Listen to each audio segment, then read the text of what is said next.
بسم اللہ الرحمن الرحیم۔ السلام علیکم بہنوں، بھائیوں، دوستوں اور بزرگوں۔ آج ہم بیان کر رہے ہیں زکوٰۃ نہ دینے کا گناہ کے بارے میں ہم بیان کر رہے ہیں۔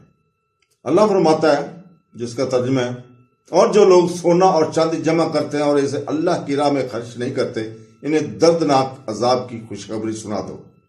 اللہ تعالیٰ نے سورہ توبہ کی آیات نمبر 34 اور 35 میں بھی فرمایا، جس دن اسے جہنم کی آگ میں تپایا جائے گا، پھر اس سے ان کی پیشانیاں اور ان کے پہلو اور ان کی پیٹھیں داغ دی جائیں گی۔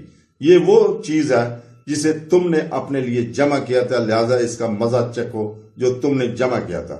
روایت میں آیا ہے کہ اس آیات میں لفظ کنز سے مراد وہ مال ہے جس کی زکوٰۃ ادا نہ کی گئی ہو اور دیگر حقوق ادا نہ کیے گئے ہوں۔ اللہ تعالیٰ سورہ آل عمران کی آیت نمبر 180 میں ارشاد فرماتا ہے، اور وہ لوگ جو اللہ نے اپنے فضل سے جو کچھ انہیں دیا ہے اسے دینے میں بخل نہ سمجھے کہ یہ ان کے لیے اچھا ہے، بلکہ یہ ان کے لیے بہتر ہے۔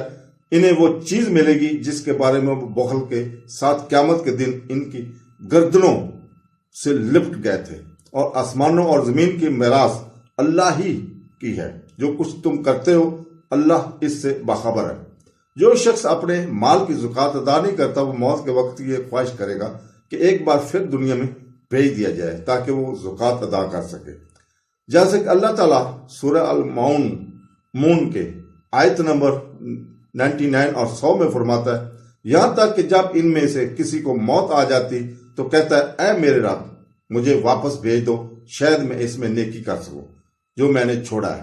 اس کا مطلب یہ ہے کہ اگر اسے واپس بھیجا جائے تو وہ اس پر واجب ہونے والی زکوٰۃ ادا کرے گا اور اپنا مال بھی صدقہ میں خرچ کرے گا۔ اسے کہا جائے گا، السلام علیکم بھائیو، آج زکوٰۃ نہ دینے کا بیان جو ہے اس کو ہم جاری کر رہے ہیں۔ تو دوستو، اللہ تعالیٰ اور جو لوگ سونا اور چاندی جمع کرتے ہیں اور اسے اللہ کی راہ میں خرچ نہیں کرتے، انہیں دردناک عذاب کی خوشخبری سنا دو۔ اور وہ لوگ جو اللہ نے اپنے فضل سے جو کچھ انہیں دیا ہے اسے دیتے ہیں، بخل نہ سمجھے۔ جیسا کہ اللہ تعالیٰ سورہ معون کی 99 اور آیت نمبر 100 میں فرماتا ہے۔ سورہ معون 100 آیت میں اللہ تعالیٰ فرماتا ہے، ہرگز نہیں، یہ ایک محض لفظ ہے جو وہ بولتا ہے۔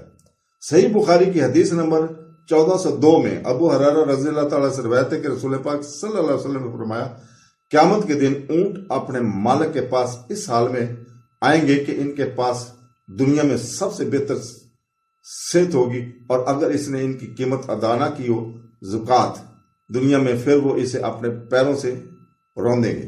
اور اسی طرح بھیڑ بکریاں اپنے مالک کے پاس اس حال میں آئیں گی کہ دنیا میں ان کی بہترین صحت ہوگی، اور اگر اس نے ان کی زکوٰۃ ادا نہ کی ہوگی تو وہ اپنے مالک کے پاس آئیں گی، اسے اپنے کھروں سے روندیں گی اور اسے اپنے سینگوں سے ماریں گی۔ آپ صلی اللہ علیہ وسلم نے فرمایا، ان کے حقوق میں سے ایک یہ ہے کہ ان کو دودھ پلایا جائے اور پانی ان کے سامنے رکھا جائے۔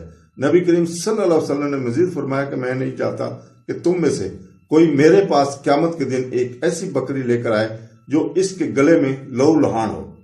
ایسا شخص پھر کہے گا کہ اے محمد صلی اللہ علیہ وسلم، میں اس سے کہوں گا، میں تمہاری مدد نہیں کر سکتا کیونکہ میں نے تمہیں اللہ کا پیغام پہنچا دیا۔ اسی طرح میں نے نہیں چاہتا کہ تم میں سے کوئی میرے پاس آئے اور وہ اونٹ اپنے گلے میں اٹھائے جو کرا رہا ہو۔ ایسا شخص پھر کہے گا، اے محمد صلی اللہ علیہ وسلم، میں اس سے کہوں گا کہ میں آپ کی مدد نہیں کر سکتا کیونکہ میں نے آپ کو اللہ کا پیغام پہنچا دیا تھا۔ اللہ تعالیٰ سے دعا ہے کہ وہ ہمیں قرآن اور اس کی تفسیر، حدیث پڑھنے اور اپنے پیارے اسلام کی پیروی کرنے کی توفیق دے۔ آمین ثم آمین۔ اللہ حافظ۔